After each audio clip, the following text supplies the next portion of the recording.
You're listening to the Spark Radio Network, internet radio like you've never heard before. Innovation, creativity, and imagination are all said to begin with a spark. So fasten your seatbelt and take the ride of your life and listen for the spark. You are listening to KLRN Radio, where liberty and reason still reign.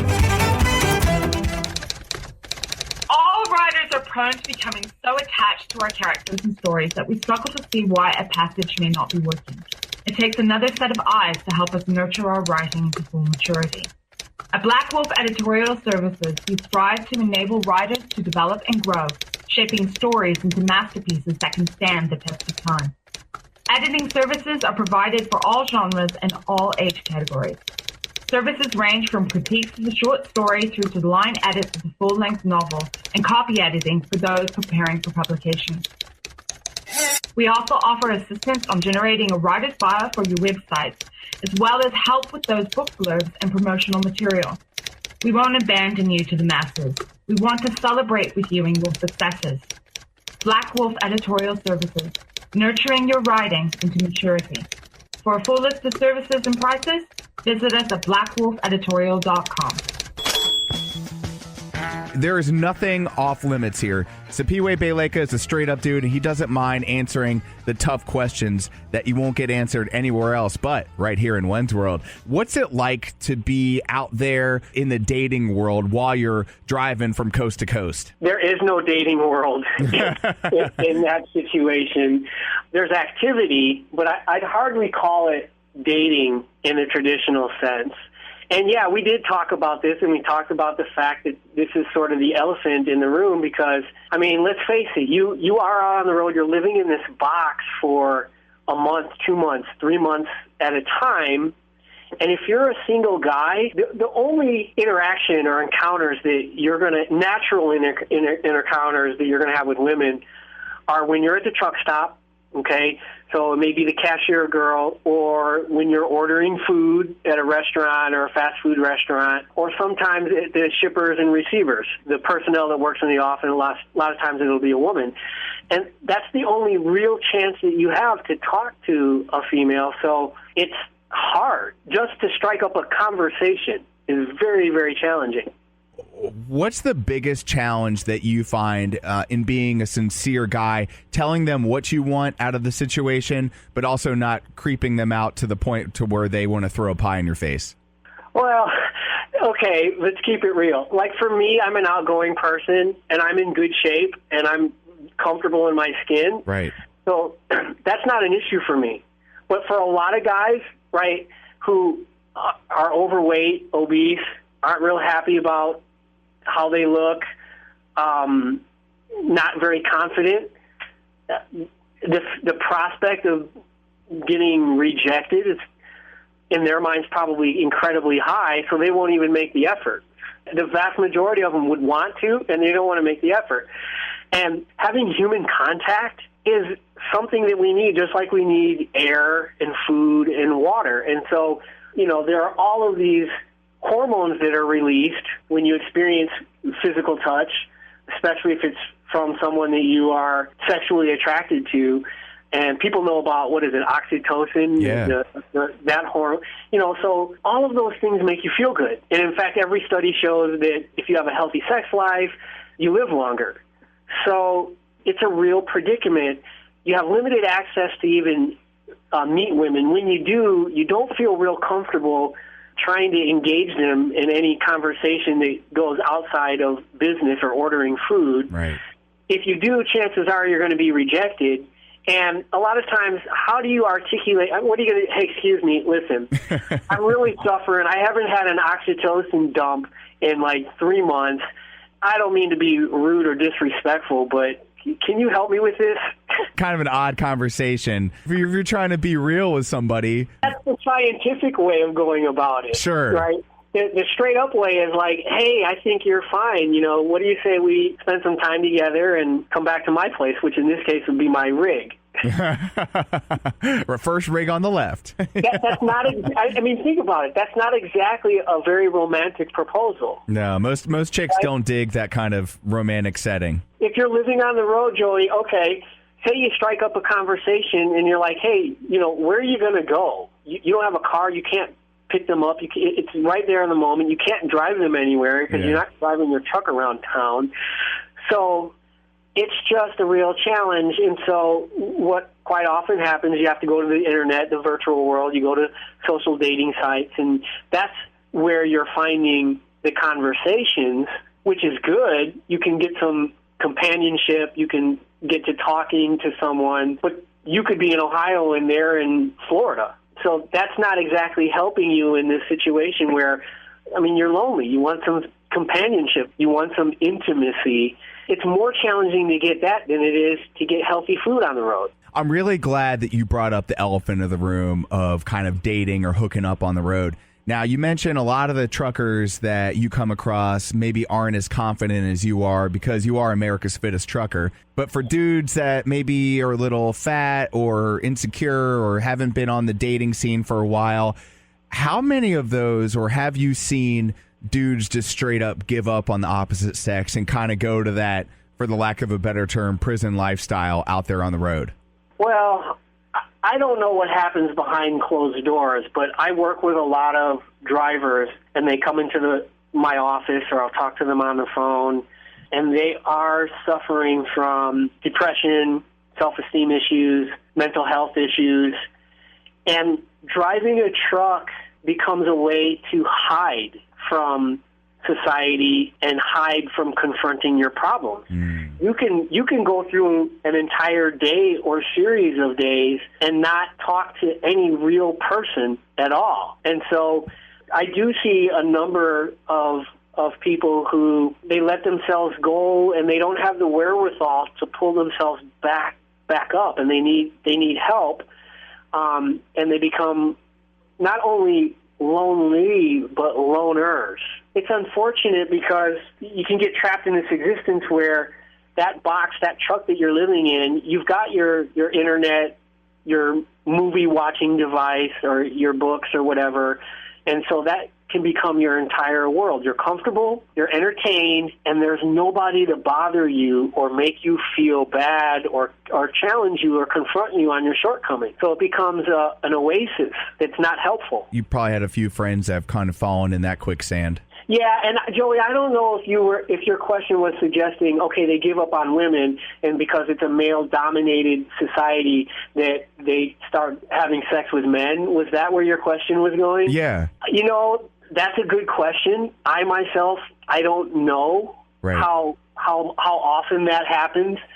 I do know that some of the alternatives are, a long time ago in trucking, back in the 70s or 80s, you'd hear the term lot lizards, and there was this sort of culture of prostitution that existed in and around the truck stops. That's changed a lot. For the most part, it's not like that, although there still are a few known truck stops across the country where that kind of activity is happening. But at the very least, it's moved on to the CV or the cell phones or the internet, so it's still out there, but it's not the knock on your door, hey, do you want some company tonight type of action that used to happen. But it does happen in some places. So guys are left in this dilemma, which is we shouldn't be ashamed to talk of it. There's a need. Right. It's just like hunger or all these other, there's a need. Men are particularly prone to, one, be attracted to women, and biologically have a sex drive. It's like, if you don't use it, you lose it kind of thing, and you kind of want to keep the pipes running and make sure they're working. So there's this whole thing where, I don't know, society, and even in this culture, it makes it almost like it's a taboo for a guy to say, for him to be real and say, like, look, I don't want a relationship, right? I just want some intimacy and I want some sex. Okay, I haven't had it in a long time. I'm doing this very hard lifestyle. It doesn't allow for me to really have a girlfriend or have a wife. although there's plenty of truck drivers that do have girlfriends and wives. It's not that you can't do it. But if you're single and trying to get that while you're already involved in this occupation, I mean, women want their men to be at home. They don't want to be out speculating what he's doing when he's not at home. So it's very difficult. And the guy's like, look, I need to satisfy this urge for sex. What outlet or resources are there for him that are legal? And if it's a medical issue or a health issue, hey, you know, all the research says that if, you know, I'm going to live longer and I'm going to have a better life if I have sex. So I'm doing this because it's good for my health, you know, too. So what do you do in this industry where it's so difficult and you have all these guys that are suffering and that need the most help because a lot of them, they're not feeling good about themselves to even want to go out and subject themselves to that kind of embarrassment or the humiliation of being rejected.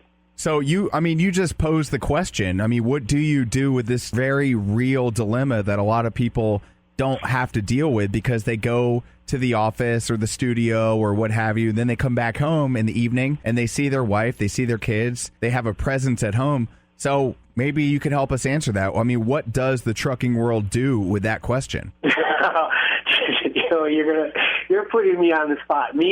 I believe that there should be a sex work industry at the truck stops, right? Particularly for CDL holders, because they're already sacrificing 10 to 15 years of their life, right? It's the occupation with the lowest life expectancy. They're sacrificing 10 or 15 years of their life. It's the occupation with the highest rate of obesity. It's the most unhealthy occupation. So we're asking these men, right, to live out on the road, subject themselves to this, knowing that it's going to be incredibly difficult for them to not only get the good nutrition that they want, but also to get this other thing that they need, this, you know, sex or this relief or this intimacy or, in scientific terms, these feel-good hormones. Right. Right? So people say, okay, well, what about massage? Well, yeah, there is massage. You can get massage, right? But for some reason, it's okay to touch every part of your body but your genitals.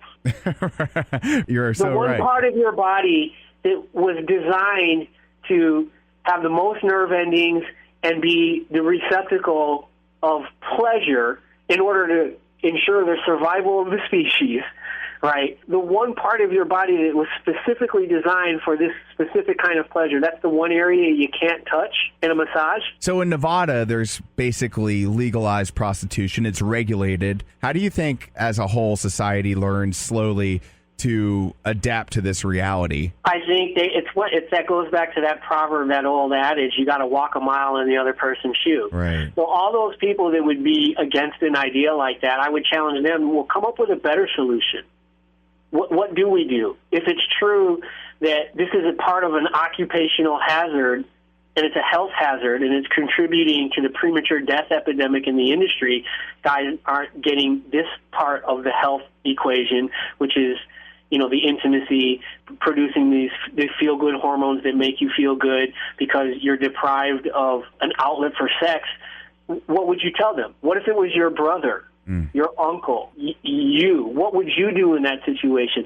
Are we trying to say that we are expecting these men to live lives of celibacy?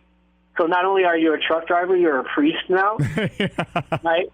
That's unrealistic, yeah. Or we're going to judge you if you do find alternatives that are outside the bounds of marriage. Now we're going to judge you and say that you're somehow morally bereft because you're trying to satisfy a biological urge, and you have a unique circumstances that make it very challenging for you that the rest of society doesn't understand. What would you do if you were living in a box 3 months at a time with limited exposure to members of the opposite sex or whoever it is that you're attracted to, right? Right.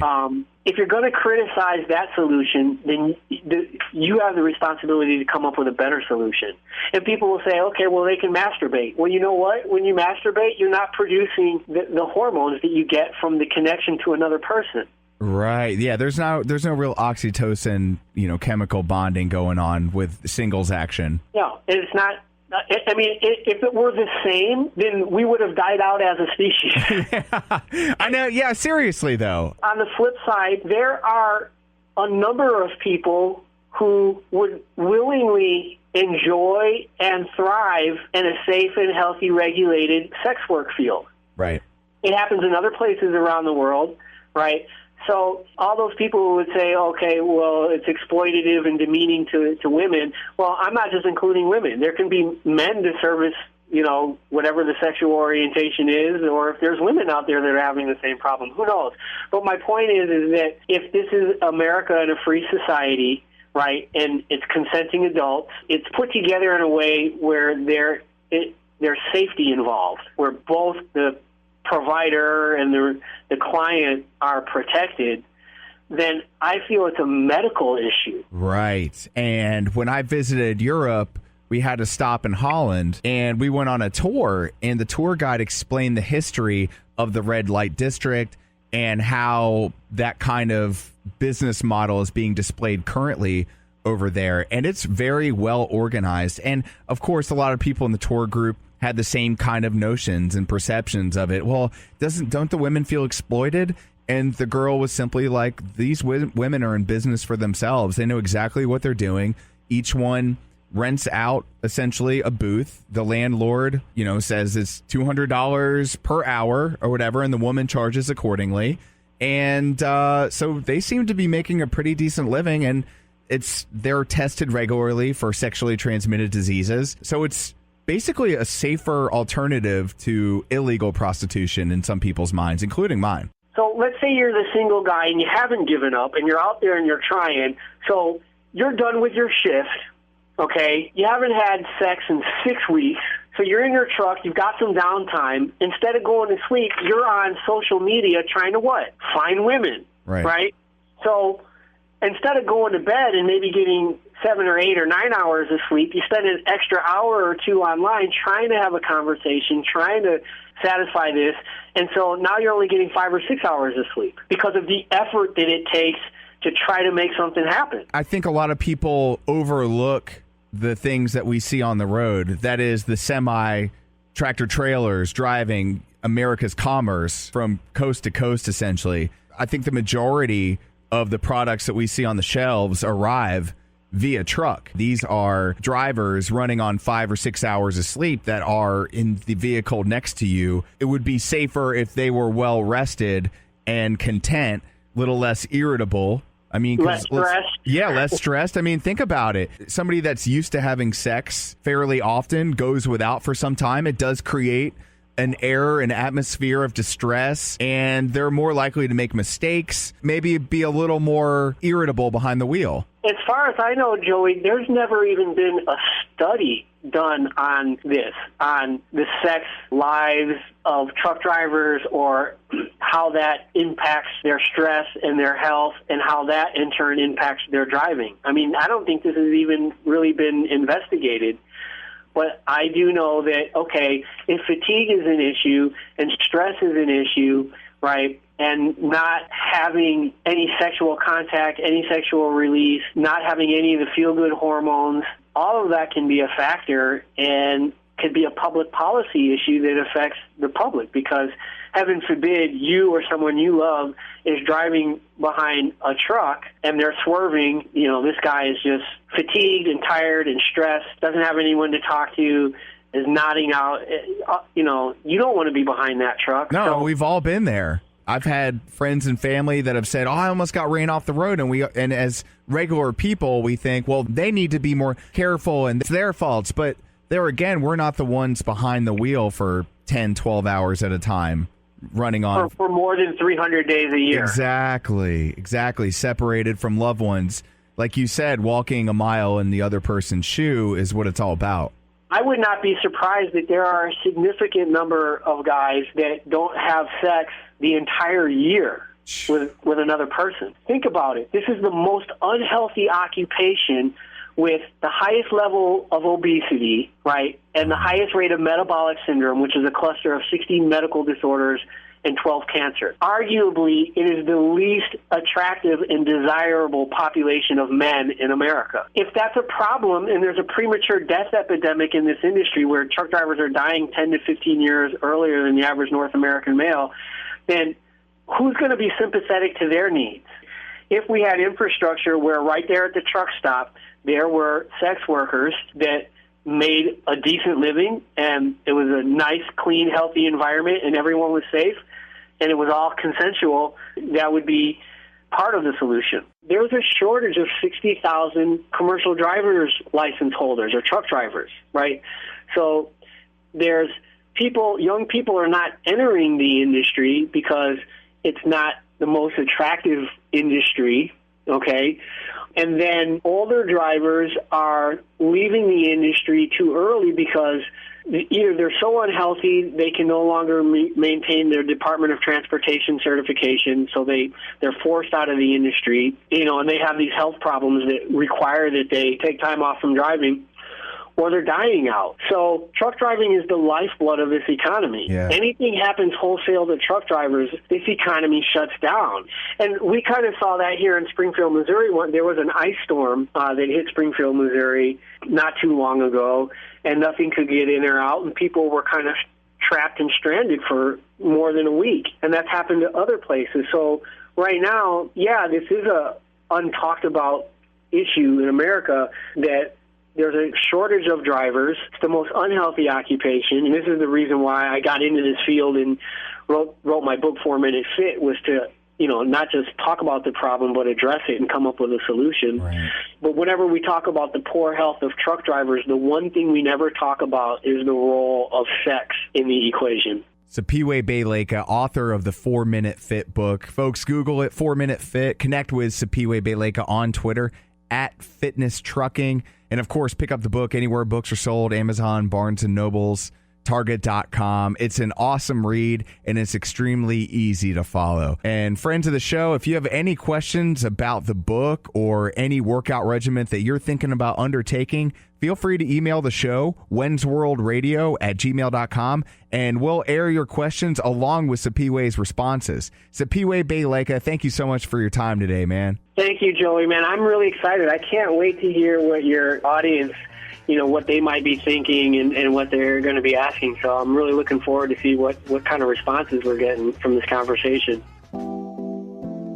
Hey everyone, this is Jenny Earhart with the Southern Sisters Radio Show, the show for Southern women and the men who adore them. We love to chat every week about Southern culture, Southern food, hospitality, basically everything that makes up the Southern lifestyle. Join us this Saturday at noon and again on Sunday at 10 a.m. right here on AM 920 The Answer. I'm in Wynns World and I love it. Individuals and businesses with tax problems, listen carefully. Do you feel like you're losing control over your finances? If you owe over $10,000 in back taxes or have unfiled tax returns, we can help you take back control. The IRS is the largest and most aggressive collection agency in the world, and they can seize your bank account, garnish your paycheck, close your business, and file criminal charges. Take control of your tax problems now by calling the experts at Tax Mediation Services and take advantage of the Fresh Start program and new laws that may allow us to negotiate a settlement for the lowest amount possible. Our team of tax attorneys and enrolled agents can stop collections and get you protected so you can take control of your financial future. Tax Mediation Services is accredited by the Better Business Bureau. Call now for a free case review and a price protection guaranteed quote. Call Tax Mediation Services now at 800-610-9050. That's 800-610-9050. 800-610-9050. Just think about it. And as promised, we have the voice of Atlanta traffic right back here in Wynns World. How are you again? Dude, I'll tell you what, every time I see your face, it just makes my life better. Whenever I see your smiling face, I have to smile myself because I love you. Yes, I do. That's right. I love me some JT, man. Yeah, man, JT. Yeah, not Justin Timberlake, folks. James Taylor. The original JT. Right? Gosh, I feel like we're on the same wavelength today. It's scary. Wow. Whoa! That was not planned, folks. Hold on to that steering wheel. And we need a little levity because it's been a tough week. It has been. It just, and it always seems to come in cycles. And, it's like you wake up and every day there's some awful story in the news, and the shooting, obviously, in D.C. is just an awful thing. I have a solution. The solution for these gun violence issues is we need more gun-free zone signs. Now, that's what right. Had there been a sign up where this park was, I'm sure that this would not have happened. That's the issue that I see, and I think that's a quick fix and a cheaper fix, ultimately, than any other measure the government can take. It's why liberalism is based on emotion and more conservatism is based on rationale and thinking. And the emotional thing to say is, we've got gun violence, we need to take away all guns and put up gun-free zones. But the reality is that a criminal doesn't get up to go to a gun-free... I'm going to put... Oh, crap, this is a gun-free zone. I can't shoot all these people. Right. I mean, it just doesn't work like that. So thank God that those Capitol Police were there, because we could have been talking about a dozen people killed, a dozen people in our government killed. Right. In cold blood. And not only that, but Scalise had a personal security detail with him. Well, that's what I mean. That was the personal security detail. Right. That was the Capitol Police that were with him. Had he not been there and it had been some lower-level politicians... Yeah. Can you imagine it would have been a massacre. Yeah. It would have been a cold blood massacre of probably an entire baseball team. Right. You know? I mean, playing for Congress. So very sad. I just unfortunately, you and I have talked about this both on and off air. I think we're in for a time of unrest in our country. Mm-hmm. We've had a lot of good times. And that's why you need to head to Mattress Firm, because right now, 50% off all mattresses when you mention Wens. I can't back that up. If you go in there and mention Wens World, they're going to look at you like you're on drugs, okay? This segment of Monroe's Meanderings, or Meanderings with Monroe, brought to you by Spiegel, Chicago, Illinois, 60609. In no way were we affiliated with the previous employer. Yeah, right. And did you see that towering inferno in London? Dude, that apartment? What a fire trap. And real quick, if I'm ISIS, I'm done blowing myself up. I'm setting fires in the wee hours of the mornings. I've been covering news for a long time. I've watched a lot of fires, both in person, from a helicopter, from a news truck. I mean, I've seen a lot of fires. I have never seen a high-rise fire spread like that up the gut of that building. Yeah. And then wrap around it. And I'm thinking it's got to be those things that those panels they put on the outside to dress it up or whatever. Yeah, plastic. Yeah, and then there was airspace behind him, so it was just like a hot torch. It just went up. I mean, backdraft that movie. Yeah, I mean, and you know what was weird is that the movie, the Towering Inferno. You're too young to remember that. Well, thank you. It had O.J. Simpson was actually in that movie. It came out in 1974, the same year that building was built. Sounds like a killer movie. Hey-oh. Yeah. Whoa. Found not guilty by the court of law. All suspects are innocent until proven guilty in a court of law. No central fire alarm. That's an issue. Yeah, no central fire alarm. These people were sitting ducks. And then I started to look at all of these.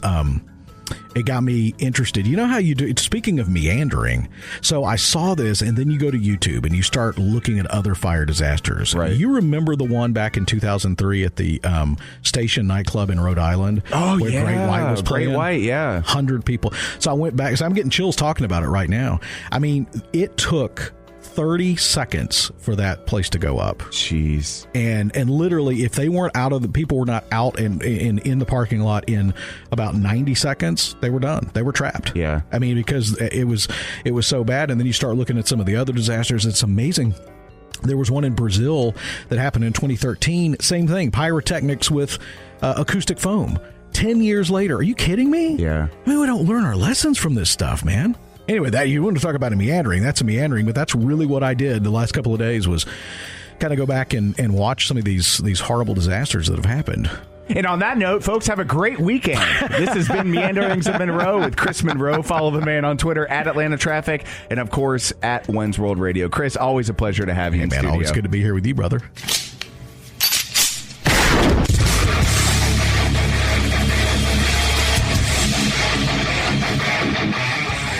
This is Slickery Trigger for Rebel Road Tactical. With proper care and feeding, your pistol will be ready when you need it. There to save your life. Shouldn't your gear be that good? Whether you need a holster for comfortable everyday carry or a tough-as-nails holster for your next training course, Rebel Road Tactical has what you need. Check us out on the web at rebelroadtactical.com. Welcome to Wens World. It's weird science time. Oh, yeah, it's Weird Science time, and of course, we bring the experts from our good friends out there in Cali, Reasons.org. Reasons to Believe is the name of the organization, and we have our favorite astrophysicist, Dr. Jeff Zweerink, right back here in When's World. Jeff, how you doing? Doing very well today. Looking forward to talking with you. Yeah, our good friend Anastasia sent us this out-of-this-world press release. Apparently, astronomers have discovered a giant planet hotter than most stars. Fill us in on the details here. Well, this is just one of those cool things that the more we look and investigate stars and see what sort of planets out there, we continue to unearth these gems that are just like, wow, that's not what we expected. And so this is a planet that is orbiting a star that the star is about 2.5 times brighter than the sun itself. And so this is just, didn't know that there were, how many planets there were around these sorts of stars, and we're finding one. And this particular planet has a temperature that's almost as hot as our sun is. Wow. And so it sets the record for the hottest planet that we found so far. Why is the planet so hot? 2 reasons. One, it's orbiting a star that is just brighter. And so virtually all the temperature that we see here on Earth or when we're looking around at other planets, it comes from how much radiation they receive from the sun. Well, the brighter star is going to emit more radiation. On top of that, this planet orbits very close to the star. So it orbits with a period of about 1.5 days, if I remember correctly. So it's just orbiting very close, and so that means you get closer to the fire, the hotter you're going to get. And that's what's going on with this planet. Well, you mentioned how hot it was, about 7,800 degrees Fahrenheit. So I guess it's safe to say you need your sunscreen when you visit Kelt 9b. I guess that's the name of it.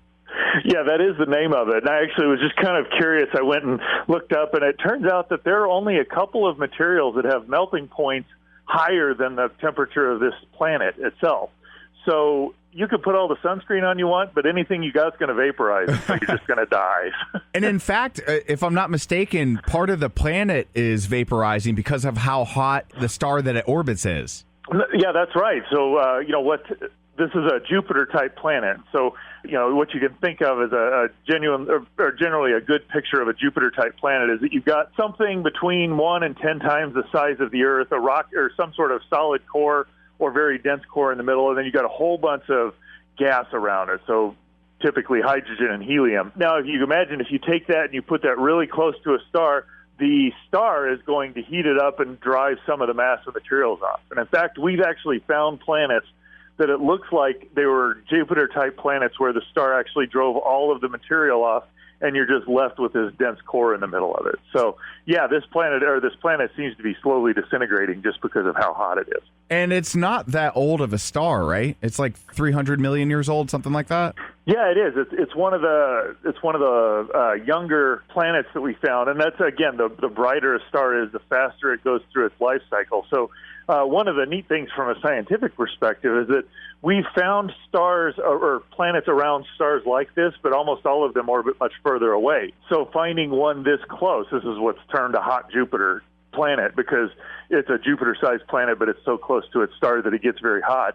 We've not found hot Jupiters around this kind of stars, and so this helps us as we find more and more of these. It'll help answer the question, do these things just not form there, or more likely, do they form and then the star increases in size and consumes the planet or things like that? So it's kind of just a neat scenario of what happens when you're looking at these extreme conditions anyway. And in case you're just joining us, we are with astrophysicist Dr. Jeff Zweerink. You can connect with the good doctor on Twitter at RTB_JZWEERINK. And they found this star and the planet Kelt 9b using the Kilodegree Extremely Little Telescope project. That's a whole lot, but what does all that mean? And what else have they found with this project?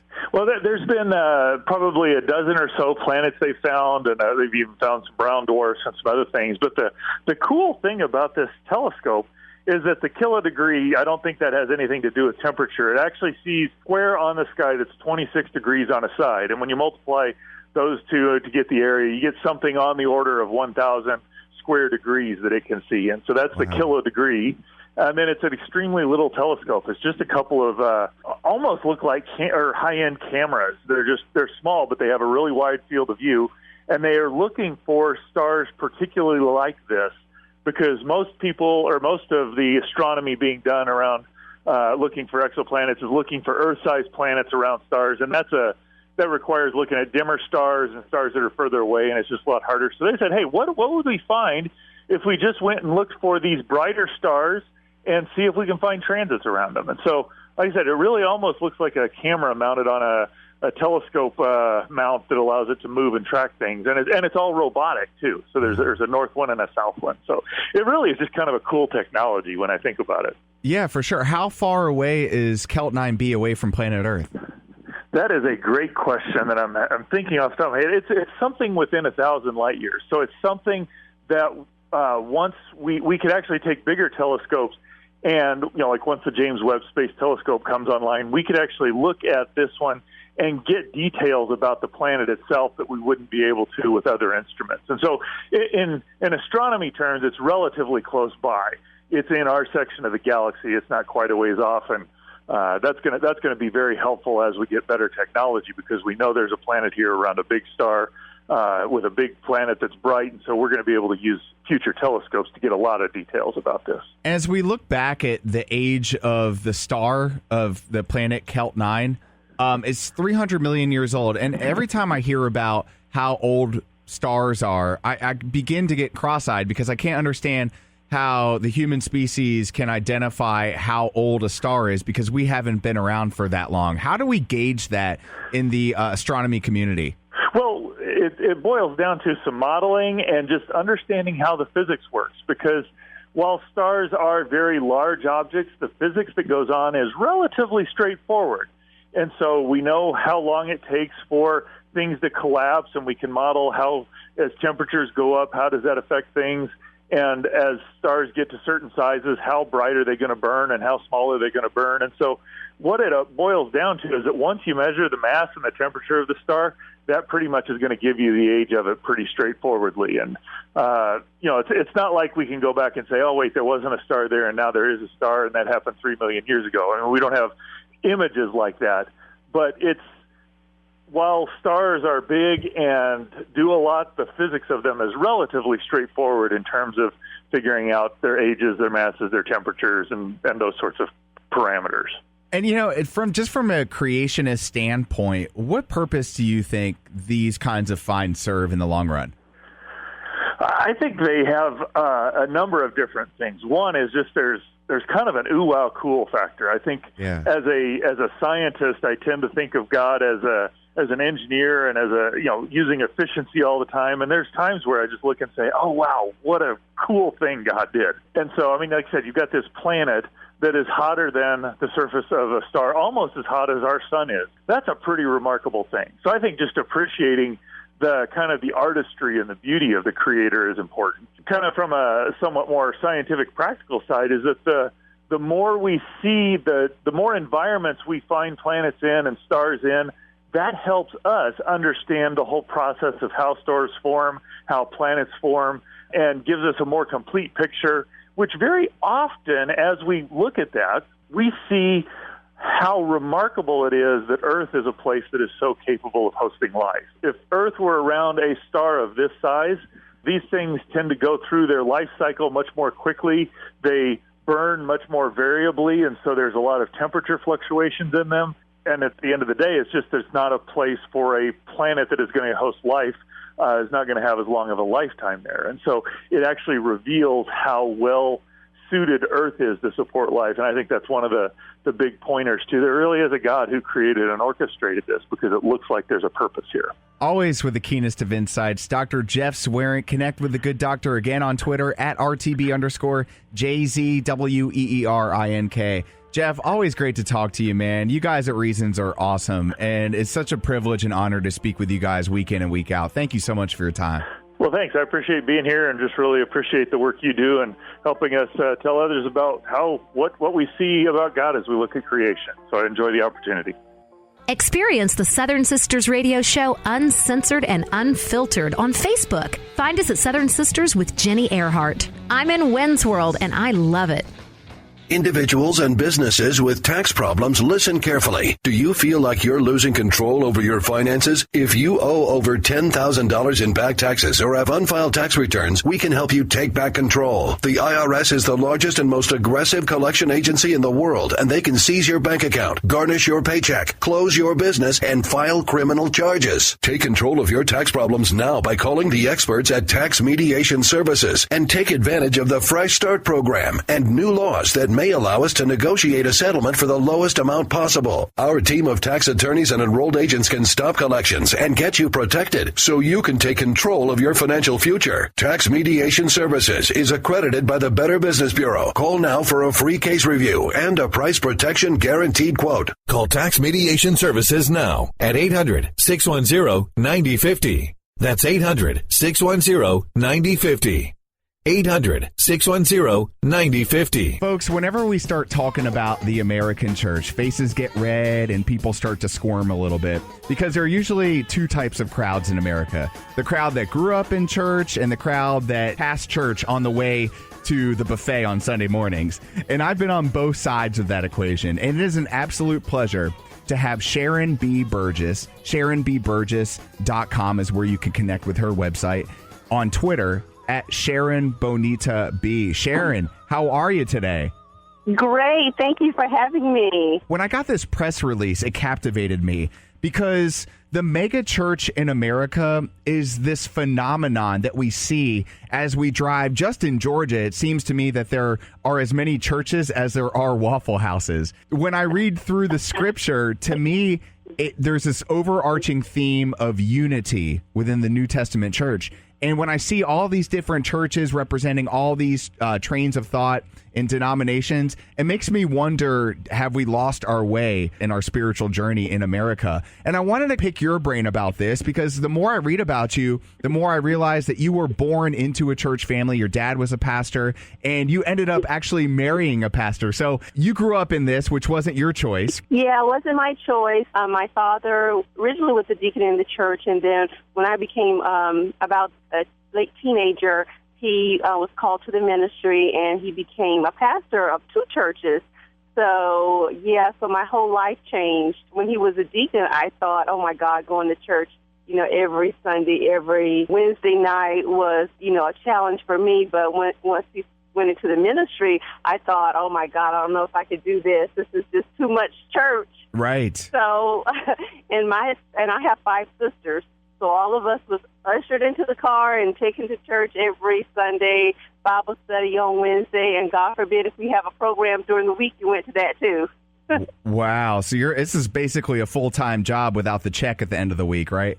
You're absolutely right. But, you mentioned earlier, about church these days. I read somewhere where on Sundays from the hours of, 6 a.m. to 2 o'clock is the most segregated time in America. Can you believe that? I can believe it. But we're serving the same God. Going into that a little bit, because when we turn on the TV, if you're lazy like me, you kind of sleep in Sunday mornings. I got a 6-month-old, so we stream North Point Ministries. So a lot of us do it that way. But you grew up full-time in the ministry, and somewhere along the way, I guess it's fair to say that your faith became unraveled, and you actually wrote a book about it. Tell us a little bit about the creative process and the journey in your early life into early adulthood, into adulthood, that helped you write this book. Yeah, so, like most people, and especially, preachers' kids, you have that foundation, which is a good foundation, as,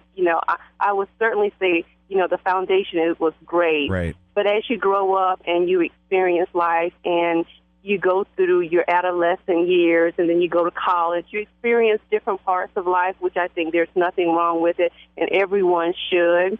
But, you start to formulate opinions and ideas that work for you. Look at the world through your own eyes as opposed to what your parents taught you. But you always remember those things, but that's just a part of a person building character, and learning life and finding their way. So I did stray away from the church a little bit when I was in college. Matter of fact, I can remember saying to my sister, we were standing in the mirror, I said, I can't wait until I'm able to wake up in the morning and say, I'm not going to church. Amen. I am totally on board with that. I shared the same kind of childhood, except my dad wasn't a pastor, but we went to church every week. And I would ask myself, like, why do we do this? I don't even want to be here. But, it's kind of like when you say that in the car on the way there, they're like, shh, put on a face. You know what I mean? Because you're playing the game. It's this weird dynamic of appearances and keeping up with the pious community, looking holier and more righteous than thou, so to speak. So if a kid starts asking questions, it's viewed like in some households, like if the kid starts asking questions, the parents aren't teaching them right, or they're not disciplining them right. Did you experience a lot of that growing up? Well, my dad was pretty strict, and whatever he said, we did. So I did not have the opportunity as a young girl to kind of stray away from his teachings or stray away too much from what we were taught at home. But when I went to college, a whole different story. So I kind of did my own thing. But once I got married, after college, got married and had my own child, church was a constant for us at that point as well, because I was going by what I was taught. Right. In the process of, growing in my 20s and being married, I started to look at things a little bit differently when I moved from the small town that I grew up in and traveled and then moved to the big city. Attending church was a whole different type of feel. You have these big churches, these large crowds, big TV screens. I wasn't accustomed to that. Right. But I was going because of tradition. So it wasn't until my late 20s when life kind of happened to me, things started to fall apart. And then I started to, search the scripture, those things that I already knew, but I did not know how to bring it to fold in my life. I would say, though, I believe that the foundation that you and I were given, even though in our, adolescent and early young adult life, we probably strayed away and did our own thing, finding ourselves, but that foundation never, ever breaks. You can always go back to that. This unraveled faith that you experienced, it makes me kind of shocked that you married back into this lifestyle. Go into a little bit about that choice. I decided to marry a pastor, and at the time he was not, but he was in the ministry, but not a pastor. He decided that was something that he wanted to do, and of course that was a familiar lifestyle for me. Right. So I kind of settled right back into that same humdrum tradition, going to church, but at this time I was called to certainly a higher standard, and I was at a point in my life at that time where I wasn't putting on a facade. I wasn't willing to fake my Sunday life. So it was very real for me because I was going through my transformation at that time. So what was real, I spoke, but what wasn't real, I spoke. It was a hard journey because I was, somewhat unequally yoked with the person I was married to at the time. Right, and for people that don't know what that means, it's basically a difference in beliefs, but fundamental differences, right? Yeah, fundamental differences, but I was very much committed to the ministry, to the people of the church.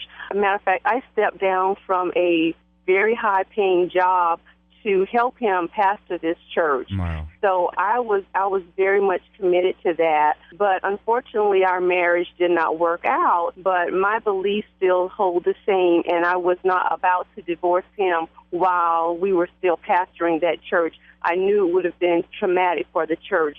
So I stayed my course as long as I could. But in that, too, was a learning experience. Every pastor, every preacher, we see and meet, they don't share the same type of humbling, heartfelt beliefs that we share. And I totally believe that if you're in a leadership position, the people of the church come first. Talked about exposing things, especially within the church. What are some of those deal breakers, in your opinion, that separated you from the quote-unquote church? When monies are being mismanaged, when there are poor people in the church and the pastors are driving Maseratis and Bentleys, and there are people that have needs in the church. There are elderly people in the church. When those people aren't being taken care of, those things just don't sit well with me. Right. When I hear that there's immorality, where pastors or leaders are sleeping with the parishioners, and people come to the church because they're hurt, they're looking for solace. And then when they're taken advantage of, that just really burns my inside. So those things are real breakers for me when it comes to dealing with churches. So even though my book, Unravel Faith, is fiction, I've changed the name to protect the innocent. Right. So some of those things I did witness in the church. And like most people, when you find out these things, you don't know which way to go. And a lot of people I've met over the years have said, I don't go to church because this or that happened in the church.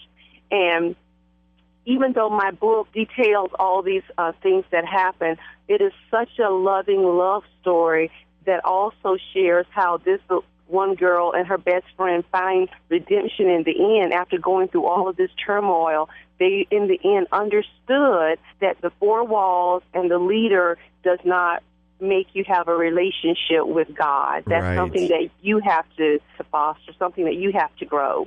Right. While there's benefit in community worship and gathering and helping our brothers and sisters out, ultimately, we're responsible for ourselves in our own walk. We can't be responsible for other people and their choices. Is that fair to say, in your opinion? That is fair to say. And I don't promote people turning away from the church when things that are unpleasant happen. Right. I do promote them finding a level of consciousness about what spirituality really means, reading, researching, and coming into a relationship with God. That's what I promote most of all. Yes, things happen because, we as human beings, we're fallible. Sure. We hold our leaders at a certain standard, and we should. And they should be able to maintain that standard. So I'm not saying that they have to be perfect. What I am saying that you can tell by their works in the church, by the love that they exude for people, whether or not this is a place that you want to go and worship. When I drive around Atlanta and see all these church buildings within a stone's throw of each other, it really reiterates the fact that there really is very little unity within the American church. And I believe that's one of the overarching themes in the New Testament, is to be unified in spirit. Speak to that a little bit about how you feel about the American church in regards to unity. Some of these mega churches are so large, you really are considered a number in the church. If you have a need, you can't even call the pastor. Right. The people in the church don't even know who you are. So when it comes to when you say the word unity and being unified, that means that we're all one. And although they're all in the same congregation at the same time, I don't think that they are a family. Which was the design to begin with, because churches originally met in people's homes. There weren't buildings. Some of them count their members in order to figure out how much money they can get in order to build another church. Right. Matter of fact, one of the churches I was attending, that's what they were doing. They based the number of parishioners that they currently had and counted the monies to see if they had enough to build another church in another location that was maybe 10 or 15 miles from that particular location. So it's not about, you coming to church to receive love, to receive the word, to go out and give the word and love to other people, which we are taught to do. Right. It was more about you coming, you giving your money, and then, we're using your money to create another church so we can have more, and more. That's my biggest concern for the church. I read an article, it said if all mega churches, the monies from all mega churches could fund every college in America. The mega church average pastoral income is $147. That's just a median income versus somewhere between $75,000 and $103,000 for a small to mid-sized church. Still a ton of money to me. And the more I look at society and look at those in need that we mentioned before, the homeless and the elderly who need a meal or somebody to stay with them, it kind of makes me wonder if the church has gotten away from its original design and kind of handed all that responsibility over to the government with its programs. What do you think about that inevitable conflict that's taken place? You know, I think some churches have gotten away from taking care of the parishioners, taking care of the community. Most churches are what is considered 501c3, and they are tax exempt. So they utilize the monies. They have to utilize it or are supposed to utilize it to fund different programs to help maybe children or programs such as the food bank. They are supposed to do that. And there are lots of churches that are doing it right. Don't get me wrong. Sure. I'm just bringing light to those that are not doing it right, and for those people that have become discontent with the church. So just know that there are churches that are doing it right. But if we don't speak up about the churches that are doing it wrong and that are hurting people, then we will never move to the next greater phase with the church. It will become stagnated. Or people start to understand that this may be just the way it's supposed to be, and it's not supposed to be that way. It's supposed to be a loving, giving, caring environment. Right. So let's say you're one of those people that happens to be going to a mega church. What would be your plan financially to give back? Would it be to donate to that church or find another charity or cause that you feel burdened to support, so to speak? Well, you know, I give to various causes. I give to the church. Also, there are people that I meet. The homeless ministry is just something that's close to my heart. I give to homeless ministries. I donate. I give my time. Matter of fact, my ultimate goal, I'm working on my master's in clinical psychology. So my ultimate goal is to have a shelter where people that are homeless can come for treatment. And I'm not sure if you know this or not, but a large population of the homeless are mentally ill. Yeah. And there are not programs in place for them to have continued counseling, job coaching, and things of that nature. So ultimately, that is my goal. So to me, that would be my church. Man, that is so good. Everybody got to connect with Sharon. Her website, SharonBburgess.com, BURGESS. Of course, her book is available on her website, but it's also available wherever books are sold and on Amazon. And connect with Sharon on Twitter at Sharon Bonita B. Sharon Burgess, it's been a pleasure. I can't wait to read your book, Unraveled Faith, and connect sometime soon. Good luck with all your endeavors, and I know he has his hand on you to do great things. Thank you so much for your time.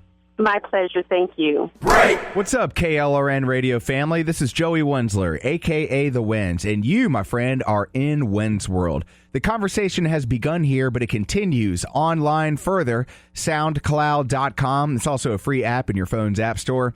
Up in the SoundCloud search bar, WENZ World. It's there that you can find every single conversation of the past and present, unabridged, unfiltered, and full of awesomeness, with guests from long ago and guests from this show even. So check it out. And also follow me on Twitter at Wensworld Radio. Also producer_Joey. That's my alternate personality that I use from time to time when I'm trying to dodge the feds and the federales, if you will, because I have a long, sketchy past that I don't want anybody to know about except for you, because I trust you and you alone. But in all seriousness, guys, it's great to connect every single Tuesday night here on KLRN Radio. And also, when you guys download this show, it means a lot to me. So though you may not be able to listen in real time, you can check it out anytime you want. If you have any show ideas or guests that you'd like to be interviewed, feel free to email the show also, and I will definitely pursue those leads. WensWorldRadio@gmail.com. And again, Twitter at WensWorldRadio. Till next time, have a fantastic week, and I look forward to next Tuesday. Take care. Excellent!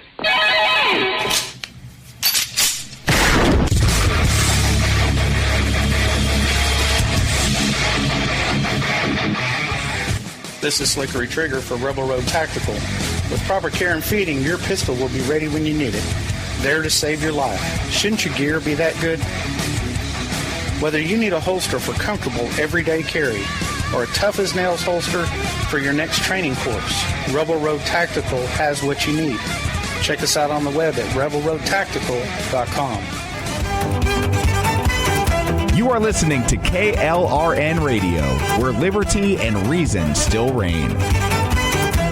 At Experience the Southern Sisters Radio Show uncensored and unfiltered on Facebook. Find us at Southern Sisters with Jenny Earhart. I'm in Wynn's World, and I love it.